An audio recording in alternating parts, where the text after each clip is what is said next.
எனக்கு அன்பான தேவனுடைய பிள்ளைகளே, உங்கள் யாவரையும் இயேசு கிறிஸ்துவின் இனிய நாமத்தில் நான் வாழ்த்துகிறேன். இந்த ஒரு அற்புதமான நேரத்துக்குள் வந்திருக்கிறோம். எனக்கு அன்பான தேவனுடைய பிள்ளைகளே, இந்த நேரம் துதி ஜெபத்தின் நேரம். இன்றைக்கு நான் உங்களுக்காக ஜெபிக்க விரும்புகிறேன். இன்றைக்கு நான் எதற்காக ஜெபிக்க விரும்புகிறேன் என்று சொன்னால், நோயுள்ளவர்களுக்காக ஜெபிக்க விரும்புகிறேன். கர்த்தருடைய வார்த்தை உங்களுடைய நோயை குறித்து என்ன சொல்லுகிறது, சுகத்தை குறித்து என்ன சொல்லுகிறது என்பதை நாம் கற்றுக்கொள்ளப் போகிறோம். தேவனை துதித்து நாம் ஜெபித்து கர்த்தருடைய வார்த்தையின்படி கர்த்தருடைய நாமத்தை நாம் உயர்த்தப் போகிறோம். இந்த நிகழ்ச்சியை பார்த்து கொண்டிருக்கிற எனக்கு அருமையான சகோதரனே, சகோதரியே, உங்கள் யாவரையும் நான் இயேசுவின் நாமத்தில் வாழ்த்துகிறேன். இயேசுவின் நாமத்தினால் வாழ்த்துகிறேன். இயேசுவின் நாமம் என்பது சகல வல்லமையுள்ளது. பிரியமானவர்களே, இயேசுவின் நாமத்தில் உங்களுக்கு ஜீவன் உண்டு. இயேசுவின் நாமத்தில் உங்களுக்கு சுகம் உண்டு. இயேசுவின் நாமத்தில் வெற்றி உண்டு. இந்த நிகழ்ச்சியில் என்னோடு கூட சேர்ந்து ஜெபித்து இந்த கர்த்தருடைய வார்த்தையை கேட்டு தியானித்து என்னோடு கூட சேர்ந்து கர்த்தரை துதிக்கிற யாராக இருந்தாலும் உங்களுடைய நோய்களை இயேசு சுகமாக்கப் போகிறார். உங்களுடைய நோய்களை மட்டுமல்ல, ஒருவேளை உங்களுடைய குடும்பத்தில் யாராவது நோய்வாய்ப்பட்டிருப்பார்கள் என்று சொன்னால், ஒருவேளை உங்கள் நண்பர்களாக இருக்கலாம், உறவினர்களாக இருக்கலாம், அந்த நூற்றுக்கு அதிபதியைப் போல அவனுடைய வேலைக்காரனை இயேசு எவ்விதமாய் அவனுடைய விசுவாசத்தின் மூலமாய் சுகமாக்கினாரோ, அதை போல எனக்கு அன்பான தேவனுடைய பிள்ளைகளே, உங்களுடைய விசுவாசத்தின்படி உங்களுடைய நோய்களை, அல்லது உங்களுடைய குடும்பத்தில் யாராவது நோய்வாய்ப்பட்டிருந்தால் அவருடைய நோய்களை, ஒருவேளை உங்களுடைய உறவினர்கள், உங்கள் நண்பர்கள் யாராக இருந்தாலும், நான் நிச்சயமாய் சொல்லுகிறேன், இயேசு இன்று சுகமாக்கப் போகிறார். அதற்கு செய்ய வேண்டிய ஒரே ஒரு காரியம் என்ன தெரியுமா? நான் கர்த்தருடைய வார்த்தையின்படி சொல்லுகிறேன். ஏதோ ஒரு மாய மந்திரத்தை நான் சொல்லவில்லை. கர்த்தர் உங்களுக்கு சுகத்தை கொடுக்க வேண்டும் என்று சொன்னால், அதாவது சரீர நோய்களிலிருந்து உங்களுக்கு சுகத்தை கொடுக்க வேண்டும் என்று சொன்னால், முதலாவது நீங்கள் ஆண்டவரை விசுவாசிக்க வேண்டும்.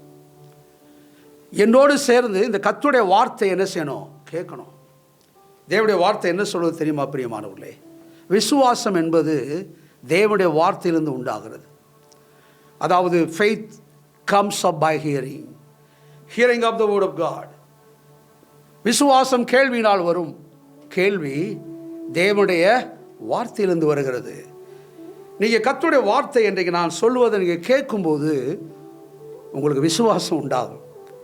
அந்த விசுவாசம் என்ன செய்யும் அப்படின்னா, கர்த்தருடைய வார்த்தையை தியானிப்பது மட்டுமல்ல, தேவனுடைய நாமத்தை உயர்த்தும்படி உங்களை துதிக்க வைக்கும். துதிக்கும் போது என்ன நடக்கும் தெரியுமா? அந்த நோயினுடைய அஸ்திபாரத்தை ஆண்டவர் அசைப்பார். இயேசுவின் நாமம் உங்களுடைய நோய்களை சுகமாக்கும். உங்களுக்கு நான் ஒரு காரியத்தை சொல்கிறேன். அதாவது you have the God's power to heal your sickness. இன்றைய நாளில் ஆண்டவர் உங்களுடைய விசுவாசத்தின்படி கர்த்தர் உங்களை ஒவ்வொருவரையும் அவருடைய வல்லமையினால் அவர் தொடப்போகிறார். ஒரே ஒரு காரியம், நீங்கள் என்னோடு சேர்ந்து நீங்கள் கர்த்தரை மகிமைப்படுத்த வேண்டும். நீங்கள் ஜெபிக்க வேண்டும். நீங்கள் கர்த்தருடைய நாமத்தை உயர்த்த வேண்டும். ஒரு காரியத்தை நான் சொல்லுகிறேன், எனக்கு அன்பான தேவனுடைய பிள்ளைகளே, இந்த நேரத்தில் என்னோடு கூட சேர்ந்து ஜெபித்து தேவனை துதித்து பாடி தேவனை ஆராதிக்கக்கூடிய உங்கள் ஒவ்வொருவரையும் இயேசு தொடப் போகிறார். கண்டிப்பாக சொல்கிறேன், ஆண்டு உங்களுடைய நோய்களை சுகமாக்கப் போகிறார். உங்களை கர்த்தர் மெய்யாகவே ஆசீர்வதிக்க போகிறார். என்னோடு சேர்ந்து நீங்கள் கர்த்தரை மகிமைப்படுத்துவீர்களா? எல்லாரும் கண்களை மூடுங்க, ஆண்டவர் நோக்கி பாருங்க. என் ஆண்டவராகிய தேவன் துதியின் மத்தியில் வாசம் பண்ணுகிறார் என்று வேதம் சொல்கிறது. God dwells among praise. கிறிஸ்தவத்தினுடைய மிக முக்கியமான காரியம் என்னவென்று சொன்னால், கர்த்தரை துதிப்பது. கர்த்தரை துதிக்காதவர்கள் நாம் தேவனுடைய பிள்ளைகளாக இருக்க முடியாது. அதாவது மௌனத்தில் இருக்கிறவர்கள், மரித்து போனவர்கள் கர்த்தரை துதியார்கள் என்று வேதம் சொல்கிறது. எனக்கு அன்பான தேவனுடைய பிள்ளைகளை, ஆண்டவராகிய தேவனை துதியுங்கள், தேவனிடத்தில் ஜெபியுங்கள். என் ஆண்டவராகிய இயேசு கிறிஸ்து இன்றைக்கு இப்பொழுது உங்களை தொடப்போகிறார். பேதுருவும் யோவானும் 3ஆம் மணி வேளையிலே அவர்கள் தேவனுடைய ஆலயத்துக்கு போனார்கள். அங்கே நடந்ததை பார்க்கிறோம். அங்கே அந்த ஆலயத்தினுடைய வாசல் அருகே ஒரு பிச்சைக்காரன், அவனால் நடக்க முடியாது. நாம் சரியா இதை புரிந்து கொள்ள வேண்டும் என்று சொன்னால், எனக்கு அன்பான தேவனுடைய பிள்ளைகளே, அவர் ஒரு பேரலிட்டிக் பர்சன், அவனால் நடக்க முடியாது. பேதுரும் யோவானும் எங்கே போனார்கள்? தேவனிடத்தில் ஜெபிக்கும்படி போனார்கள். எங்கே வல்லமை வரும் தெரியுமா? எங்கே ஜெபம் இருக்கிறதோ, எங்கே துதி இருக்கிறதோ, அங்கே சுகமாக்கும் வல்லமை உண்டாயிருக்கும். கரங்களை தட்டி கர்த்தரை ஸ்தோத்திரிப்போம். சுகமாக்கும் வல்லமை உங்களுக்கு வேண்டும் என்று சொன்னால், நீங்கள் என்னோடு கூட சேர்ந்து ஜெபியுங்கள். அங்கே ஜெபிக்க பேதுரும் யோவானும் போனார்கள். ஜெபிக்கிற ஊழியக்காரனிடமிருந்து சுகமாக்கும் வல்லமை கண்டிப்பாய் புறப்பட்டு வரும். எனக்கு அன்பான தேவனுடைய பிள்ளைகளே, இந்த நாளில் இப்பொழுது நான் ஜெபிக்கும்படி உங்களிடத்தில் நின்று கொண்டிருக்கிறேன். தேவனை துதிக்கும்படி இங்கே நின்று கொண்டிருக்கிறேன். இப்பொழுது என்னை நோக்கி யாரெல்லாம் உங்களுடைய சுகத்திற்காக நீங்கள் கேட்கிறீர்களோ அல்லது ஆண்டவரிடத்தில் ஜெபிக்கிறீர்களோ, தேவனுடைய வல்லமை இப்பொழுது உங்களை நோக்கி வரும். பிரியமானவர்களே, அங்கே பார்க்கிறோம், பேதுருவும் யோவானும் தேவனுடைய ஆலயத்துக்கு போனார்கள். அங்கே என்ன நடந்தது? அங்கே அந்த தேவ ஆலயத்தின் வாசல் அருகே அமர்ந்திருந்த அந்த பிச்சைக்காரன், எனக்கு ஏதாவது கொடுங்கள், ஏதாவது பணம் கொடுங்கள் என்று கேட்டான்.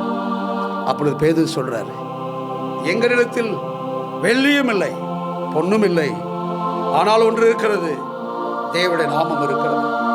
நசரேயனாகிய ஆண்டவராய் இயேசு கிறிஸ்துவின் நாமத்தில் எழுந்து நட என்று சொல்லி அவனுடைய கரத்தை பிடித்து தூக்கிவிட்டான்.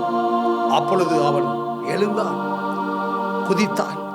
அவனுடைய நரம்புகளும் கரடுகளும் பலன் கொண்டது. பிரியமானவர்களே, எனக்கு அன்பான தேவனுடைய பிள்ளைகளே, இப்பொழுது என்னோடு கூட சேர்ந்து ஜெபிக்க போகிற, துதிக்க போகிற, கர்த்தரை மகிமைப்படுத்த போகிற யாராயிருந்தாலும், நான் சொல்லுகிற, நான் பேசிக் கொண்டிருக்கிற என் ஆண்டவருக்கு பட்சபாதம் இல்லை. The Lord I am preaching, to whom I am going to pray, Jesus Christ, He doesn't have any partiality. If you seek Him, if you have the desire on Him, if you have the faith on Jesus Christ, call upon the name of Jesus Christ. The Jesus Christ can heal your sickness. ஒரு காரியத்தை நான் சொல்லுகிறேன், நாம் துதிக்க போகிற, நாம் பாட போகிற என் ஆண்டவராய் இயேசு கிறிஸ்துவுக்கு சுகம் அளிக்கக்கூடிய அளவில்லாத வல்லமை இருக்கிறது. எல்லாம் சொல்லுங்க, அளவில்லாத வல்லமை. The Lord Jesus I am preaching, the Lord Jesus that I am sharing right now, let us say He has the unlimited power. He has the sufficient power to heal any of your sickness, any of your disease. It may be incurable to the eyes of the doctors, the physicians, to the physicians, but I can tell you, Jesus can heal you. His unlimited power can heal you. Let us praise Him. Let us worship Him. Can you join with me? Hallelujah.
சொல்லுவோமா?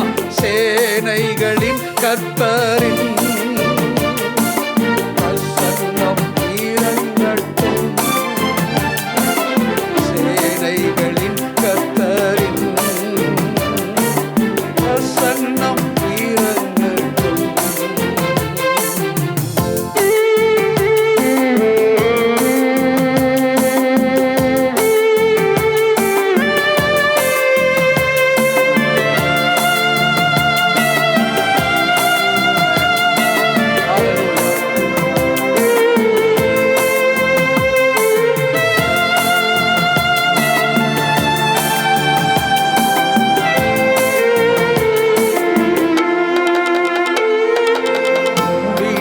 வாசம் செய்பவர் பாக்கியவான்களே.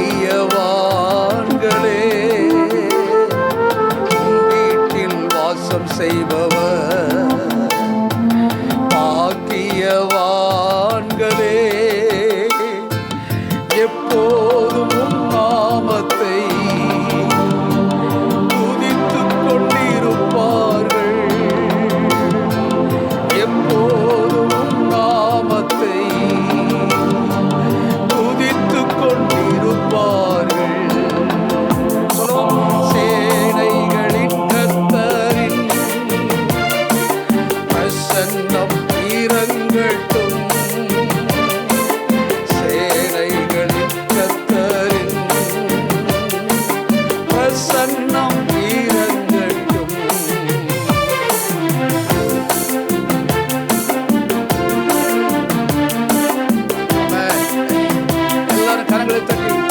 கர்த்தருடைய நாமத்தை உயர்த்துவோம். துதிக்கிற பிள்ளையின் மேல் கர்த்தர் விருப்பமுடையவராய். துதித்து பாருங்க, தேவனுடைய வல்லமையை பெற்றுக் கொண்டு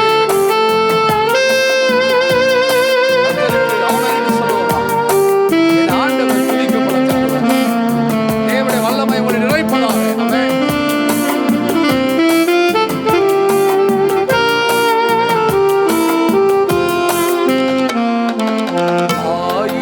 நாளை பார்க்கினும் நாளை நல்லது. ஆயிரம் நாளை பார்க்கினும் நாளை நல்லது. கர்த்தரின் சமூகத்தில் மனமகிழ்ந்திருப்பார்கள். கர்த்தரின் சமூகத்தில் மனமகிழ்ந்திருப்பார்கள். சேனைகளின் கர்த்தரின் பிரசன்னம் இறங்கட்டும். சேனைகளின் கர்த்தரின் பிரசன்னம் இறங்கட்டும்.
என் ஆண்டவராய் இயேசு கிறிஸ்து உடைய நோய்களை சுகமாக்குறவர் என்று சொன்னேன்.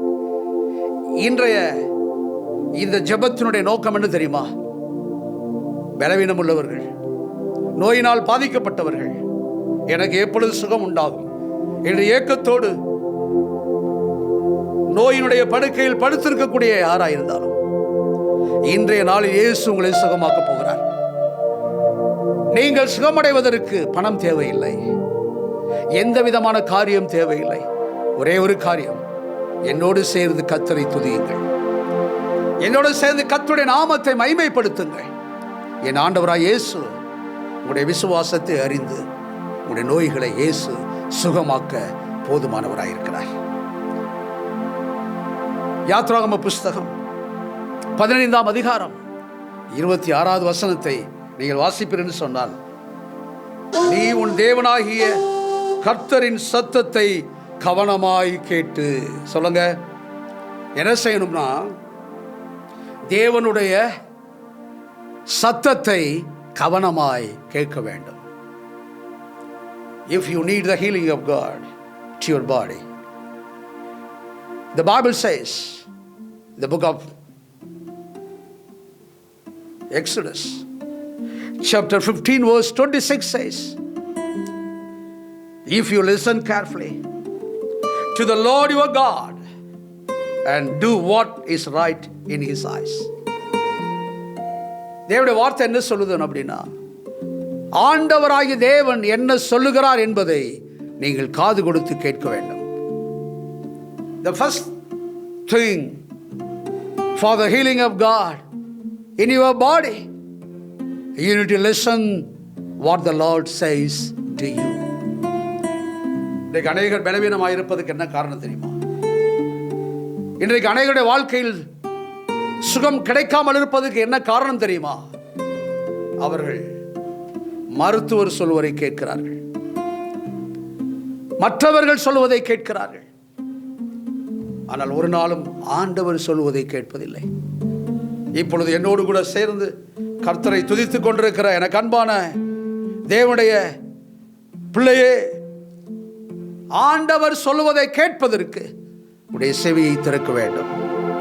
தேவவசனம் சொல்கிறது, நீ உன் தேவனாகிய அதாவது உன்னை பாவத்திலிருந்து மீட்டெடுத்த, உன்னை இம்மட்டும் போஷித்த, இம்மட்டும் நல்ல உடையை கொடுத்த, இந்த நொடி வரை உங்களுக்கு ஜீவனை கொடுத்து கொண்டிருக்கிற ஆண்டவராகிய சத்தத்தை கேட்க வேண்டும்.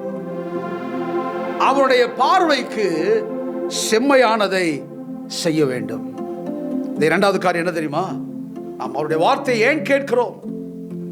உங்களுடைய பார்வையில் நீங்கள் செய்யக்கூடிய காரியங்கள் செம்மையானதாக இருக்க வேண்டும்.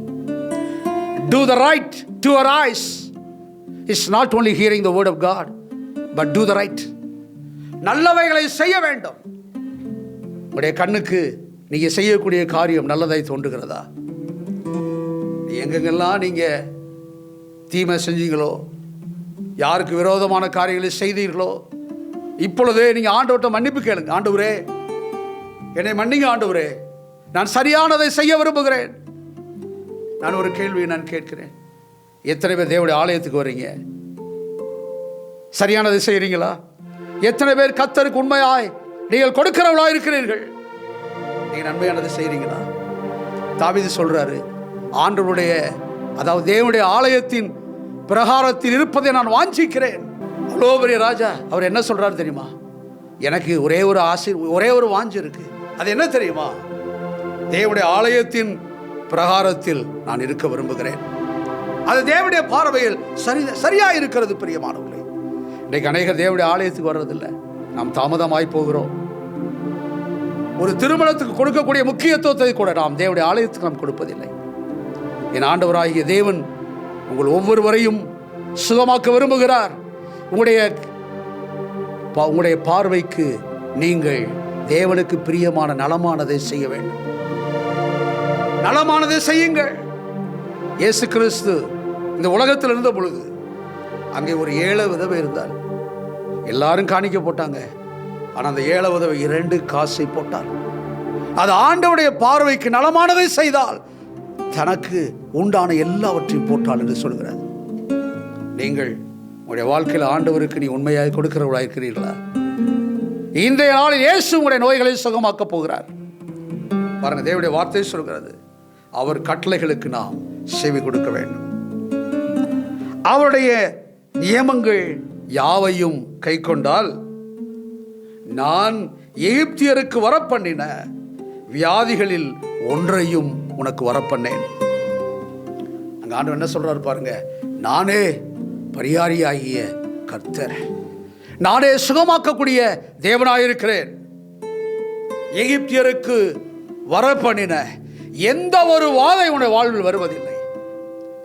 உடைய சரீரத்தில் எவ்வளோ பெரிய பலவீனங்கள் இருந்தாலும், நோய்கள் இருந்தாலும், ஒருவேளை மருத்துவர் கைவிட்டிருக்கலாம். நீங்கள் உண்ணக்கூடிய மருந்துகள் செயலற்று போயிருக்கலாம்.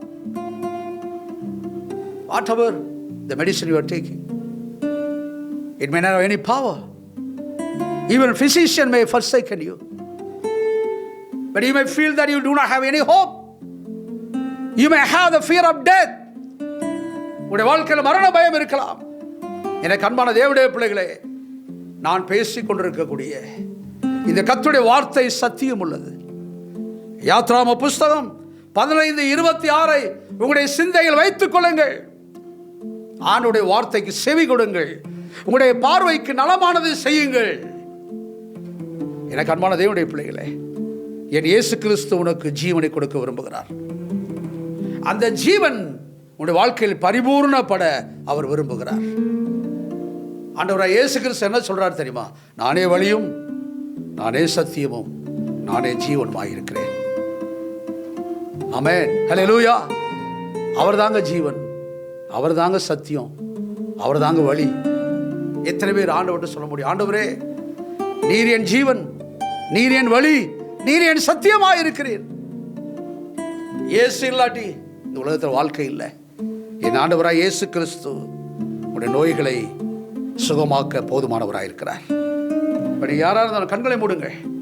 நான் உங்களுக்காக ஜெபிக்க போறேன். எப்பேற்பட்ட நோய்களாக இருந்தாலும், ஐயா எனக்கு சரீரத்தில் கேன்சர் இருக்கு, ஐயா என்னுடைய கண்ணில் பிரச்சனை இருக்கிறது, என்னுடைய இருதயத்தில் பிரச்சனை இருக்குது, எனக்கு சரியான பிளட் பிரஷர் இல்லை, என்னுடைய கிட்னியில் பிரச்சனை இருக்கு, என்னுடைய கால்களில் பிரச்சனை இருக்கிறது, ஒரு பெரிய விபத்தில் நான் சிக்கிவிட்டேன், என்னுடைய நரம்புகள் பலவீனப்பட்டு போய்விட்டது. எனக்கு அன்பான சகோதரனே சகோதரியே, நீங்கள் எங்கே இருந்தாலும் உங்களுடைய நோய்கள் என்ன என்பது எனக்கு தெரியாது. ஆனால் நான் பேசிக்கொண்டிருக்கிற இயேசுக்கு தெரியும். ஒரு காரியத்தை நான் சொல்கிறேன், இப்பொழுது உங்கள் அருகில் இயேசு இருக்கிறார். பரிகாரியாய் இயேசு கிறிஸ்து இருக்கிறார். எகிப்தின் மேல் வரப்பண்ணின வாதையை உங்கள் மேல் வர பண்ண மாட்டேன் என்று வாக்கு பண்ணின என் தேவனாகிய ஆண்டவராய் இயேசு கிறிஸ்து இருக்கிறார். நீங்க நல்லா இருக்கணும் என்பதற்காகத்தான் என் இயேசு கிறிஸ்து இந்த உலகத்திற்கு வந்தார். சகோதரனே சகோதரியே, அவர் வந்தது மட்டுமல்ல, 33 வருடங்கள் அவர் இந்த உலகத்தில் வாழ்ந்தார். 3.5 ஆண்டுகள் தேவனுடைய ஊழியத்தை செய்தார். அநேகரை சுகமாக்கினார். பேய் பிடித்தவர்களை இயேசு விடுதலையாக்கினார். அந்த இயேசு இன்றும் ஜீவனுள்ளவராக இருக்கிறார். இன்னைக்கு ஆண்டவங்களை சுகமாக்க போறார். நீங்க சுகமாகிற வரை என் ஆண்டவரை விடக்கூடாது. என்னோட சேர்ந்து ஆராதிக்கிறீங்களா? ஆமென். கர்த்தரை ஸ்தோத்திரிப்போம், கர்த்தரை துதிப்போம். ஆமென்.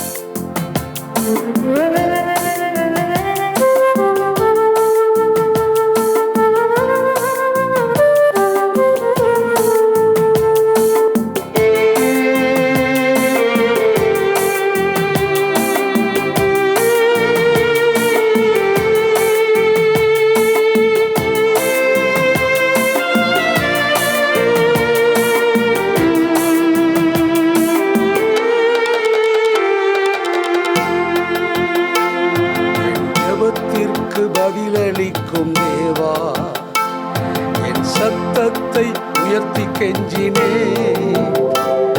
என் இதயத்திற்கு ஆறுதல் தந்தி, என் தேவையெல்லாம் சந்தி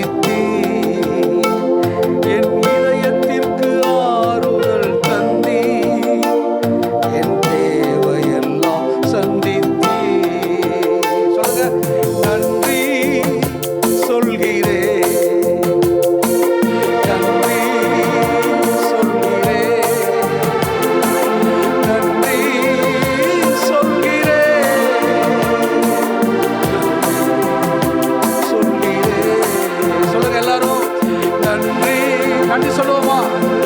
சொல்லுங்க, நன்றி சொல்லுவோமா? இயேசுவுக்கு நன்றி சொல்லுங்க, நன்றி சொல்லுங்க. உங்களுடைய ஜெபத்திற்கு பதிலளிக்கிறவர், உங்களுடைய சத்தத்தை உயர்த்துவோம். நீ ஜெபிக்கும் போது உங்களுடைய சத்தத்தை உயர்த்த வேண்டும். ஒரே ஒரு காரியத்தை சொல்றேன், உங்களுடைய ஜெபத்தை இயேசு கேட்கிறவராயிருக்கிறார். சொல்லுங்க, நன்றி சொல்லுகிறேன் ஆண்டவரே, நன்றி சொல்லுகிறேன் ஆண்டவரே, உமக்கு நன்றி உண்டாவதாக. ஆமென். நன்றி நன்றின்னு சொல்லும் போது நீங்கள் கர்த்தருக்கு நன்றி செலுத்துகிறவர்களாக இருக்கிறீர்கள். அதாவது ஆங்கிலத்தில் சொல்றோம் அப்படின்னா, நீங்க எப்படி இருக்கிறீங்க சொன்னா, நீங்க நன்றி, அதாவது நன்றி அறிந்தவர்களாக இருக்கிறீர்கள். எனக்கு அன்பான தேவனுடைய பிள்ளைகளே, you are so grateful to God. அது சரியான வார்த்தை. நீங்க கர்த்தருக்கு நன்றி செலுத்தும் போது, ஆண்டவரே I am so grateful to you. எத்தனை சொல்றீங்க, ஆண்டவரே நான் நன்றி உள்ளவனாக இருக்கிறேன். ஆமென். ஹல்லேலூயா. ஓரே ஆமென். ஆபத்து நாளில் காப்பவரே, உமக்கு நன்றி சொல்கிறேன். எதுக்கு நன்றி சொல்ல தெரியுமா? ஆபத்து நாளில் நம்மை காக்கிறவர். இவ்வளவு விபத்துகளை பார்க்கிறோம் சாலைகளில் பாருங்க. ஒவ்வொரு நாளும் ஒரு காலத்துல பாத்தீங்கன்னா பெரிய வாகனம், அதாவது பஸ்ஸோ லாரியோ உங்க மேல மோதினா தான் மரித்து போவார்கள் கேள்விப்பட்டிருக்கோம். இன்னைக்கு அப்படி இல்லை. ஒரு சின்ன பைக், ஒரு மோட்டார் பைக் அடிச்சா கூட செத்து போயிடுறாங்க. எனக்கு அன்பான தேவனுடைய பிள்ளைகளே, ஆபத்து காலத்தில் உன்னை கர்த்தர் பாதுகாக்கிறவராக இருக்கிறார். ஒரு பெரிய விபத்து வந்துதான் நீ மனுஷன் மரித்து போன அவசியம் இல்லை. ஒரு சின்ன ஒரு விபத்து கூட உங்களுடைய ஜீவனை எடுத்து போடலாம். ஒரே ஒன்று உங்களை பாதுகாக்கக்கூடிய ஒரே ஒரு ஆயுதம், அது என்ன தெரியுமா? தேவனுடைய கிருபை. நீங்க தேவன் வைத்துக்கூடிய விசுவாசம், நீங்கள் தேவனிடத்தில் ஜெபிக்கக்கூடிய ஜெபம். ஹல்லேலூயா. ஒவ்வொரு நாள் ஆண்டவரை ஜெபம் பண்ணுங்க. ஆண்டவரே நான் வெளியே புறப்பட்டேன், என்னை பாதுகாத்துக் கொள்ளுங்க ஆண்டவரே. ஹல்லேலூயா. ஆமென். சொல்றீங்களா? என்னோட சரி சொல்றீங்களா? ஆமென். ஹல்லேலூயா. ஆபத்து நாளில் காப்பவரே, உமக்கு நன்றி சொல்கிறேன். ஆபத்து நாளில் காப்பவரே, உமக்கு நன்றி சொல்கிறேன். இரவெல்லாம் கண்விழித்து காப்பவரே, உமக்கு நன்றி சொல்கிறேன். இரவெல்லாம் கண்விழித்து காப்பவரே, உமக்கு நன்றி சொல்கிறேன். ஏன் நன்றி சொல்ல தெரியுமா? இரவெல்லாம் உங்களுடைய கண்விழித்து பாதுகாப்பவர். நான் சமீபத்தில் ஒரு நியூஸ் பேப்பர்ல நான் செய்தித்தாளை ஒரு காரியத்தை படித்தேன். ஒரு தாய் ஒரு சிறிய குழந்தையை அருகில் படுக்க வைத்து அந்த தாய் தூங்கி கொண்டிருந்தார். அதிகாலை 3 மணி அளவில் பாருங்க, ஒரு மனிதன் அந்த குழந்தையை திருடி கொண்டு போய்விட்டான். ஒருவேளை நீங்களும் இதை செய்தித்தாளை படிச்சிருக்கலாம். ஆனால் ஒரு காரியத்தை தெரியுமா? இந்த உலகத்தில் தாயின் அன்பு ஒரு மேலானது, தாயின் அன்பு ஒரு உன்னதமானது. தாயின் அன்புக்கு ஏற்ற ஒரு அன்பு இல்லை. ஆனால் அந்த தாயால் கூட உங்களை அந்த குழந்தையை காப்பாற்ற முடியவில்லை. ஆனால் இயேசு சொல்றாரு, எனக்கு அன்பான தேவனுடைய பிள்ளைகளே, இரவெல்லாம் கண் விழித்து உங்களை பாதுகாக்கிறவராயிருக்கிறேன். நீங்க ஆண்டவர் விசுவாசித்து பாருங்களேன். நீங்க ஆண்டவர்கிட்ட சொல்லிட்டு நீங்க படுத்து பாருங்க. நீங்க உங்களுடைய படுக்கைக்கு போங்க, ஒரு ஊருக்கு போறீங்கன்னு வைத்துக் கொள்ளுங்க. ஆண்டவர்கிட்ட சொல்லிட்டு வாகனத்துல போங்க. உங்களை கண்ணின் கருவிலையை போல அவள் உறங்காமல் பாதுகாக்கிறவர். ஒரு அடையில் சொல்றாங்க, இரவுல தான் உறக்கம் வரும்னு சொல்றாங்க. நான் அநேக ஆண்டுகளாக நான் கார் ஓட்டுறேன், நான் வாகனம் ஓட்ட தெரியும். நான் மதியானத்தில் நான் கார் ஓட்ட போகும்போது தூங்கியிருக்கேன். பிரியமானவர்களே, ஒரு உறக்கம் என்பது எப்போ வரும்னு சொல்ல முடியாது. ஆனால் உங்களை பாதுகாப்பவர் என் ஆண்டவராக இயேசு கிறிஸ்து. அவர் என்ன சொல்றாரு தெரியுமா? நான் உறங்குவதும் இல்லை, நான் தூங்குவதும் இல்லை. என் ஆண்டவராகி தேவன் உங்கள் மேல் அவருடைய கண்களை வைத்திருக்கிறவராக இருக்கிறார். என்னோட சேர்ந்து அறிக்கை பண்றீங்களா? ஆமென். ஹல்லேலூயா. இரவெல்லாம் கண் விழித்து காப்பவரே, உமக்கு நன்றி சொல்கிறேன். எல்லாம் சொல்லுங்க, நன்றி சொல்கிறேன், நன்றி சொல்கிறேன், நன்றி சொல்கிறேன், நன்றி சொல்கிறேன். 17ஆம் அதிகாரம் 14ஆம் வசனத்தை வாசித்து பாருங்க. எரேமியாவின் புஸ்தகம் 17ஆம் அதிகாரம் 14ஆம் வசனத்தில் வாசித்தீங்கன்னா அது சொல்ல, கர்த்தாவே என்னை குணமாக்கும், அப்பொழுது குணமாவேன், என்னை ரட்சியும், அப்பொழுது ரட்சிக்கப்படுவேன். தேவரீரே என் துதி. சொல்லுங்க, தேவரீரே என் துதி. பாருங்க, எரேமியாவின் புஸ்தகம் சொல்லப்பட்டிருக்கிறது பிரியமானவர்களே. Heal me Lord and I will be healed. Hallelujah to God. Lord heal me, I will be healed. இயேசு சுகமாகணும், இயேசு தொடணும். இதனால எதுக்கு நம்ம கூடி வந்திருக்கோம் தெரியுமா? எதுக்கு என்னோட சேர்ந்து கர்த்தரை துதிக்கிறீங்க தெரியுமா? இயேசு உன்னை சுகமாக்கினால் எப்பேற்பட்ட நோய்களை இயேசு சுகமாக்குவார்.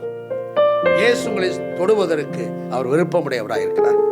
சொல்லுங்க, Lord heal me and I will be healed. Hallelujah. சொல்லுங்க, save me and I will be saved. ரட்சிக்கப்படுதல் என்ற அர்த்தம் என்ன தெரியுமா? பாவத்தில் ரட்சிக்கப்படுவதை சொல்லல. என்னை காத்துக்கொள்ளும், நான் காக்கப்படுவேன். என்னை சுகமாக்கும், நான் சுகமடைவேன். என் தேவனே நீரே என் துதி. You know, the Bible says, you are the one I praise. You are the one I praise. Hallelujah to God. ஆண்டவரே, நீர் ஒருவரே என் துதியாயிருக்கிறீர். எனக்கு அன்பான தேவனுடைய பிள்ளைகளே, கர்த்தரை துதிக்கணும், கர்த்தரை கரங்களை தட்டி பாடணும். எனக்கு தெரியும், அநேகர் ஆலயத்தில் வந்து அமர்ந்திருப்பாங்க, கரங்களை தட்ட மாட்டாங்க, அமைதலா இருப்பாங்க. மௌனத்தில் இருக்கிறவர்களும் மரித்தவர்களும் கர்த்தரை துதிப்பதில்லை. ஒரு காரியத்தை சொல்லவா? நீங்கள் துதிக்கலைனா இந்த கல்லுகள் கூட ஆண்டவரை துதிக்க முடியும். ஆண்டவர் துதிக்கும்படி செய்வார். ஆனால் கர்த்தர் உங்களை துதிக்க வேண்டும் என்று விரும்புகிறார். ஆமென். பாருங்க, கர்த்தாவே என்னை குணமாக்கும், எப்பேற்பட்ட நோய் உன்னுடைய நோய்களை என் இயேசு சுகமாக்க போதுமானவராக இருக்கிறார். இப்ப சொல்லுங்க, ஆண்டவரே நீ சுகமாக்கினால் நான் சுகமடைவேன். ஆண்டவரே நீர் என்னை காப்பாற்றினால் நான் காப்பாற்றப்படுவேன். நீரே என் துதி. Hallelujah to God. ஆண்டவரே சுகமா. பாருங்க, இயேசு கிறிஸ்து அவருடைய சீஷர்களும் திரளான ஜனங்களும் போய் கொண்டிருந்தாங்க. அந்த சாலை ஓரத்தின் அருகில் அமர்ந்திருந்த அந்த பருதிமேய் என்ற குருடன் ஆண்டவனை கூப்பிடுறான், தாவீதின் குமாரனே எனக்கு இரங்கும், தாவீதின் குமாரனே எனக்கு இரங்கும். The Bible says Jesus and his disciples, the multitude of people were going. There was a man sitting on the roadside. His name is Bartimaeus. He cannot see. When he heard about Jesus, he was calling, Son of David, have mercy on me. Son of David, have mercy on me. But Jesus stopped. இயேசு பாருங்க அங்க நிற்கிறார். என்னை கூப்பிட்டு அவனை அழைத்துக் கொண்டு வாருங்கள் என்று சொன்னார். பாருங்க, அவன் இயேசுவை கூப்பிட்டான். அநேகர் அவனை அதட்டினார்கள். When this blind man was calling upon the name of God, many have rebuked him. நீ கர்த்தரை துதிக்கும் போதுங்க அநேக தடைகள் வரும். உங்கள் அருகில் இருக்கிறவங்களை தடை பண்ணுவார்கள். உங்களுடைய குடும்ப நண்பர்கள், உங்களுடைய குடும்ப உறுப்பினர்கள், ஆலயத்துக்கு போகாதப்பா, இயேசுவை நம்பாத, அங்க போகாத, குடும்பத்துக்கு போகாதன்னு சொல்லுவாங்க. ஒரு மனைவி சொல்லலாம், உங்களுடைய பிள்ளைகள் சொல்லலாம், உங்களுடைய சமுதாயம் சொல்லலாம், உன் நண்பர்கள் சொல்லலாம், அருகில் இருக்கிறவர்கள். அதே போலதான் அந்த பருதிமேய் இயேசுவை கூப்பிட்ட போது அநேகர் அவனை அதட்டினார்கள். இந்த வேதம் சொல்கிறது, முன்னை காட்டிலும் இன்னும் அதிகமாய் ஆண்டவரை நோக்கி கூப்பிட்டான், தாவீதின் குமாரனே, தாவீதின் குமாரனே எனக்கு இறங்க வேண்டும் என்று சொன்னார். When the opposition came against to the Bartimaeus, many have rebuked him not to call Jesus anymore. My dear friends who are praying with me right now, so you have the opportunity to praise him, to call upon the name of God. This is the greatest opportunity. You believe it or not, this is the day the Lord has made for you. It's the day of blessing, the day of healing, the day of restoration, the day of salvation to your life. எனக்கு அன்பான தேவனுடைய பிள்ளைகளே, இந்த நேரம், இந்த நாளை கர்த்தர் உனக்கென்று உண்டு பண்ணி இருக்கிறார். இந்த நாளில் நீங்கள் மகிழ வேண்டும், களிகூற வேண்டும். ஏன் தெரியுமா? இந்த நாள் சுகத்தின் நாள். இந்த நாள் உங்களுடைய வாழ்வில் மனமகிழ்ச்சியின் நாள். இந்த நாள் உங்களுடைய வாழ்க்கையில் சுகத்தை கொடுக்கக்கூடிய நாள், பாதுகாப்பின் நாள், உங்களை சுத்திகரிக்கக்கூடிய நாள், உங்களை மீட்டெடுக்கக்கூடிய நாள். பிரியமானவர்களே, தடைகள் வரும், தடைகள் வருங்க. தடைகள் வரும்போது தடைகளை மேற்கொள்ள வேண்டும். எப்படி மேற்கொள்ளணும்? இயேசுவின் நாமத்தை கூப்பிடுவதினால். How can you break the opposition which comes against your life? Through the holy calling the name of God. The name of God has the power. இயேசுவின் நாமத்திற்கு வல்லமை இருக்குங்க. கூப்பிட்டு பாருங்க. அதான் பார்க்கிறோம். ஹல்லேலூயா. நினைக்கும் போதெல்லாம் வருபவரே, உமக்கு நன்றி சொல்கிறேன். நினைக்கும் போதெல்லாம் வருபவரே, உமக்கு நன்றி சொல்கிறேன். தியானிக்கும் போதெல்லாம் நிறைப்பவரே, உமக்கு நன்றி சொல்கிறேன். தியானிக்கும் போதெல்லாம் நிறைப்பவரே, உமக்கு நன்றி சொல்கிறேன். நினைக்கும் போதெல்லாம் வருபவர். Whenever you think of him, he will come unto you. எரேமியாவின் புத்தகம் 17ஆம் அதிகாரம் 14ஆம் வசனத்தில் சொன்னதை போல, தேவரீரே என் துதி, ஆண்டவரே நம்முடைய துதியாய் இருக்கிறார். நினைச்சு பாருங்க, ஆண்டவன்ட்ட வருவாருங்க. அந்த நாளில் அந்த பரிதிமேற்கு அருகிலே இயேசு வந்தது நோக்கம் என்ன தெரியுமா? அவன் இயேசுவை குறித்து நினைத்துக் கொண்டிருந்தான். பாருங்க, கூப்பிட்டான். இயேசு அவனிடம் வந்தார். இயேசு அவனுடைய நோயை சுகமாக்கினார். இந்த சத்தத்தை கேட்கிற சகோதரனே, சகோதரியே, இந்த நாளிகையில் இயேசு உன் நோய்களை சுகமாக்குவாராக. இயேசுவின் வல்லமைகளை தொட்டருளும்படி நான் ஜெபிக்கிறேன். Lord, I pray in the name of Jesus. ஆண்டவரே, எவ்வளோ பேர் எவ்வளவு வேதனை இருக்காங்க ஆண்டவரே. பலவீனங்கள் ஆண்டவரே உடைக்கப்பட்டிருக்காங்க. ஏழைகள், வைத்தியத்துக்கு பணம் இல்லை ஆண்டவரே. அந்த ஆண்டவரே 12 வருஷம் பெரும்பாலுள்ள ஸ்திரீயை போல தனக்கு உண்டான எல்லாவற்றையும் செலவழித்து விட்டார். நான் எங்கே போவோம் ஆண்டவரே? என்னை சுகமாக்க யார் இருக்கிறாங்க? 12 ஆண்டுகள் மனவேதனை. இந்த பரிதிமையை போல மழையிலையும் காற்றுலையும் வெயிலையும் அந்த சாலையோரத்தில் அமர்ந்திருந்து தன் வாழ்விற்காக பிச்சை எடுக்கக்கூடிய சூழ்நிலையில் இன்னைக்கு அநேக ஜனங்கள் வாழ்ந்து கொண்டிருக்கிறார்கள். வறுமையில் வாழ்கிறார்கள், கடனில் வாழ்கிறார்கள். அதற்கு மேல ஆண்டவரே, அவருடைய சரீரத்தில் அதிகமான ஆண்டவரே பலவீனங்கள், நோய்கள். ஆண்டவரே, இப்பொழுது என்னோடு கூட சேர்ந்து ஜெபிக்கக்கூடிய யாரா இருந்தாலும் ஆண்டவரே, அவர்களை தொட்டல்லும் ஆண்டவரே, அவர்களை தொடுவீராக. அன்புடைய தெய்வீக வல்லமை இறங்குவதாக. Lord, touch everyone who are standing with me in prayer, who are standing with me by faith in the word of God. Touch them, Lord. தடைகளை மாற்றும் ஆண்டவரே. ஆமென். ஹல்லேலூயா. பாருங்க, என்னோடு சேர்ந்து பாடுறீங்களா? ஆமென். ஹல்லேலூயா. எப்போதும் தள்ளாமல் இருப்பவரே, உமக்கு நன்றி சொல்கிறேன். சொல்லுங்க. ஆமென். எப்போதும் தள்ளாமல் இருப்பவரே, உமக்கு நன்றி சொல்கிறேன். நித்திய கிருபையை அளிப்பவரே, உமக்கு நன்றி சொல்கிறேன். நித்திய கிருபையை அளிப்பவரே, நன்றி சொல்கிறேன். அல்லேலூயா. நன்றி சொல்கிறேன். அல்லேலூயா. ஆமாண்டவரே, நன்றி சொல்கிறேன். நன்றி சொல்கிறேன். நன்றி சொல்கிறேன். ஆமாண்டவரே, ஆண்டவரே, தள்ளாமல் இருப்பவர். என் வாழ்க்கையில என் உறவினர்கள் என்னை தள்ளினார்கள். நான் ஒரு காலத்தில் நல்லா இருந்தேன், பண வசதியோடு இருந்தேன்.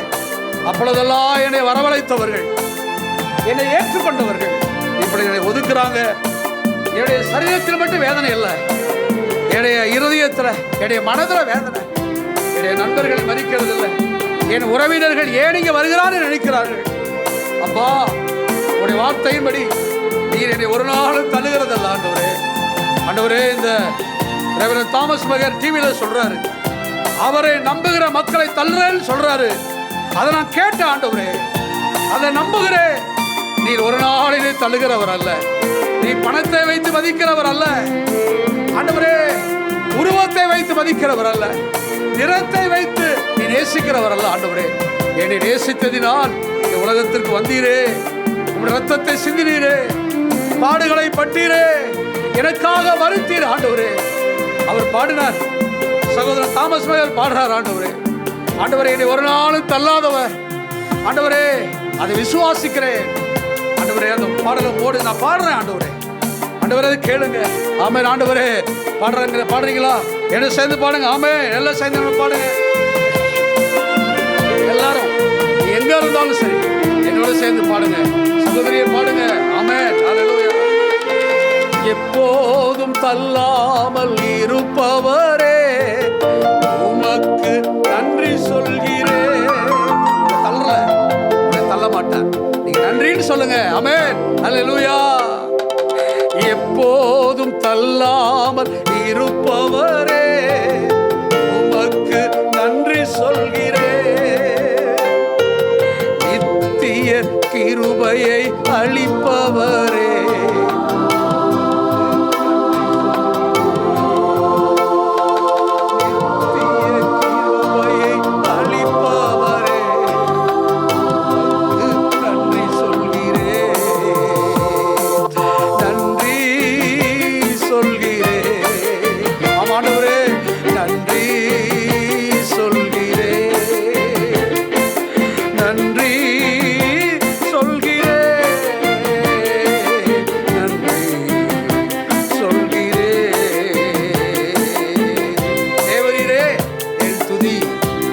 கண்பான தேவனுடைய பிள்ளைகளே, தேவரீர் என் இயேசு என் துதியா இருக்கிறார்.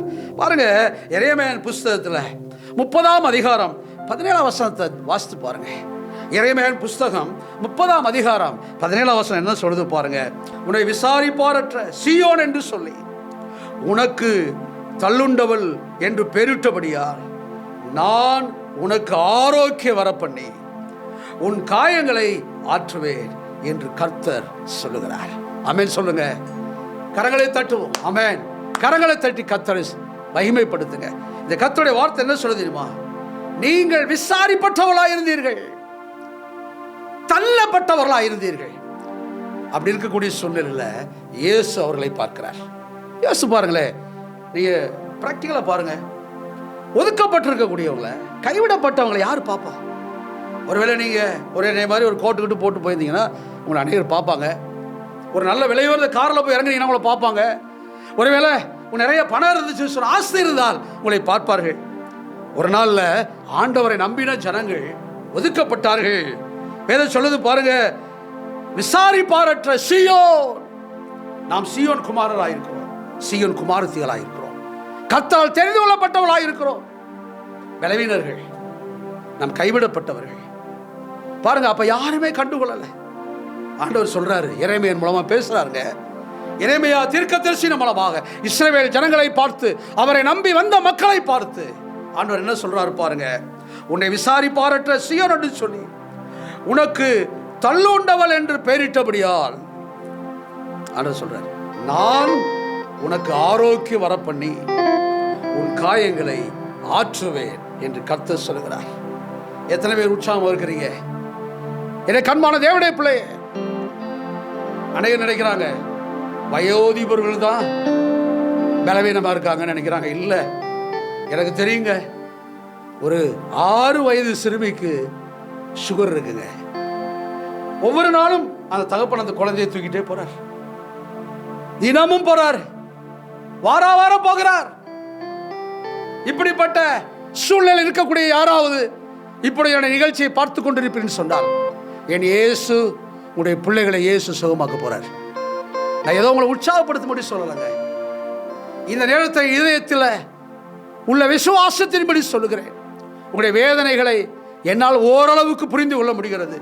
ஆனால் உங்களை உண்டாக்கின ஆண்டவர் உங்கள் மேல் எவ்வளவு அன்புள்ளவராயிருக்கிறார். இப்படிதான் இதை போல ஒரு நாள் கைவிடப்பட்டிருந்தாங்க, ஒதுக்கப்பட்டிருந்தாங்க. ஆண்டவர் ஒரு நாள் சொல்றாரு, நீ ஒதுக்கப்பட்டிருந்தாய், நீ தள்ளிவிடப்பட்டிருந்தாய், நான் இப்ப சொல்றேன், உங்களுக்கு ஆரோக்கியத்தை வர பண்ண போகிறேன். இப்படிப்பட்ட இளமையான வயதில் பலவீனனா இருக்கக்கூடிய, நோயில் இருக்கக்கூடிய யாராய் இருந்தாலும் என் இயேசு உடைய சரீரத்தில் ஆரோக்கியத்தை வர பண்ண போகிறார். இயேசு பாருங்க, இந்த வாலிபர்கள் பைக்கை எவ்வளவு வேகமாக ஓட்டுறாங்க, வாகனங்களை எவ்வளவு வேகமாக ஓட்டுறாங்க. அவர்களை சொல்லி குறையில்லை, ஒரு ஆர்வம் மிகுதி, தப்புன்னு சொல்ல முடியாது.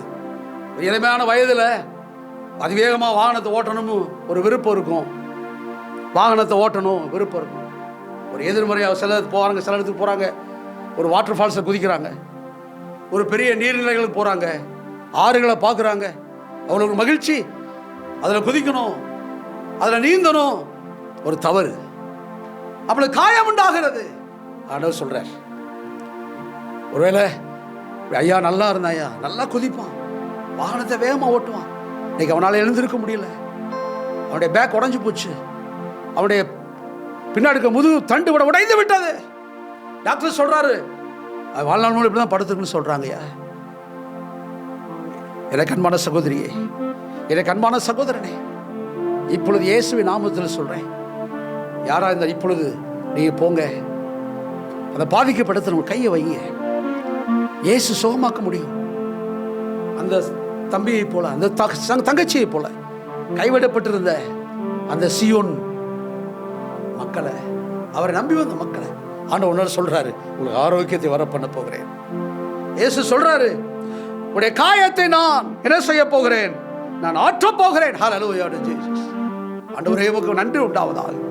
ஆண்டவரே, இளம் வயதில் பலவீனமா இருக்கிற, காயத்தோடு இருக்கிற யாரா இருந்தாலும் ஆண்டவரே அவர்களை தொட்டருளும். ஆண்டவரே, ஆண்டவரே சுகமாக்கு வல்லமை இறங்குவதாக, சுகமாக்கு வல்லமை இறங்குவதாக.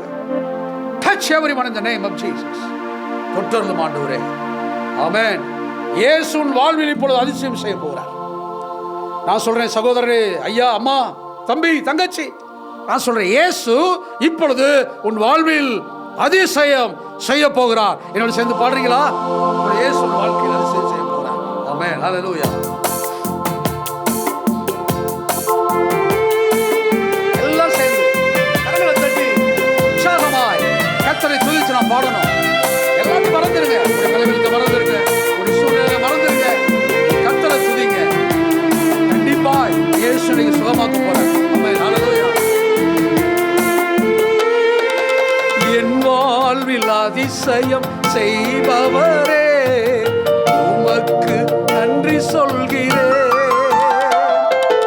என் வாழ்வில் அதிசயம் செய்பவரே, உமக்கு நன்றி சொல்கிறேன். ஆலோசனை தந்து நடத்துபவரே, உமக்கு நன்றி சொல்கிறேன். ஆமாண்டவரே, ஆலோசனை தந்து நடத்துபவரே, உமக்கு நன்றி சொல்கிறேன். சொல்லுங்க, நன்றி சொல்கிறேன், நன்றி சொல்கிறேன், நன்றி சொல்கிறேன்,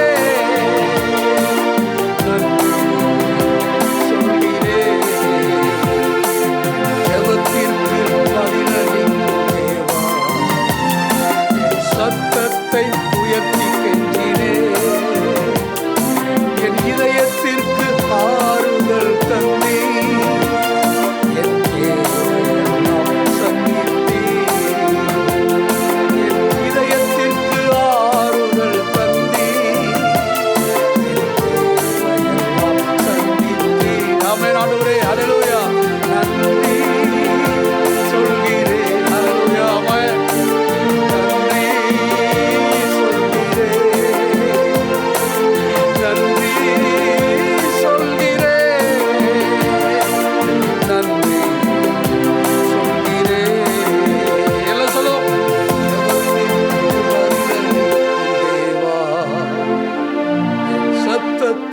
உயர்த்தி கெஞ்சினே, என் இதயத்திற்கு ஆறுதல் தந்தி, என் தேவையெல்லாம் சந்தித்தீ. எல்லாரும் கண்களை மூட போறோம். உங்களுக்காக நான் ஜெபிக்க போகிறேன். என் ஆண்டவராய் இயேசு நீங்க நம்மோடு கூட 3 வார்த்தையின் மூலமாய் பேசியிருக்கிறார். அதாவது யாத்ராகம புஸ்தகம் 15ஆம் அதிகாரம் 26வது வசனம். அது சொல்றார் ஆண்டவர், என் தேவனாகிய கர்த்தரின் சத்தத்தை நீ கவனமாக கேட்டு உடைய பார்வையில் நலமானதை செய்யும்போது என் ஆண்டவராகிய தேவன் எகிப்தியருக்கு வரப்பண்ணின வாதையை உன் வாழ்க்கையில் வரப்பண்ணுவதில்லை.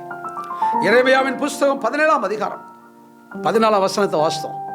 அந்த வசனத்தை ஆண்டவர் சொல்றாரு, ஆண்டவருக்கு கேட்கணும், ஆண்டவரே என்னை குணமாக்கும், அப்பொழுது நான் குணமாவேன். ஆண்டவரே என்னை ரட்சியும், அப்பொழுது நான் ரட்சிக்கப்படுவேன். அது மட்டும் இல்ல, தேவரேரே நீரே என் துதியாக இருக்கிறீர், நீர்தான் ஆண்டவரே எனக்கு துதி, நீர்தான் என்னுடைய புகழ். 3வது நான் பார்த்தோம் எரேமியாவின் புஸ்தகம் 30வது அதிகாரம் 17ஆம் வசனத்தில் பார்க்கிறோம், கைவிடப்பட்டிருந்த சீயோனை பார்த்து ஆண்டவர் சொல்றார், நான் உனக்கு ஆரோக்கியத்தை வர பண்ணுவேன், உன் காயங்களை நான் ஆற்றுவேன்.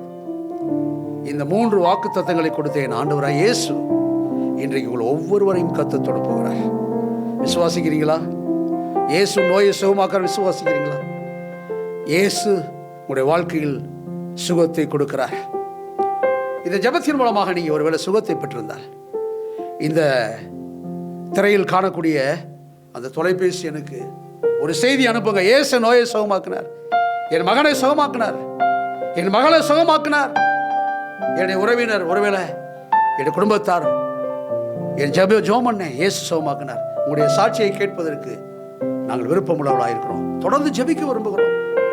எங்களுக்கு நீங்க ஒருவேளை நீங்க கால் பண்ணா ஒருவேளை நாங்கள் எடுக்க முடியாமல் இருக்கலாம், ஆனால் நீங்க டெக்ஸ்ட் பண்ணுங்க, ஒரு செய்தி அனுப்புங்க. அந்த திரையில் நம்பர் இருக்கு பாருங்க, அந்த எண்ணுக்கு நீங்க உங்களுடைய ஃபோன்லேருந்து வாட்ஸ்அப் பண்ணுங்க. உங்களுக்காக ஆண்டுக்கு நன்றி செலுத்த விரும்புகிறோம், கர்த்தருக்கு நாங்கள் துதியை செலுத்த விரும்புகிறோம். என்னோட சேர்ந்து 1 மணி நேரம் நீங்க கர்த்தரை துதிச்சிங்க, தேவனை உயர்த்துறீங்க. கர்த்தர் உங்கள் ஒவ்வொருவரையும் ஆசீர்வதித்து வழிநடத்துவாராக. ஆமென், ஆமென்.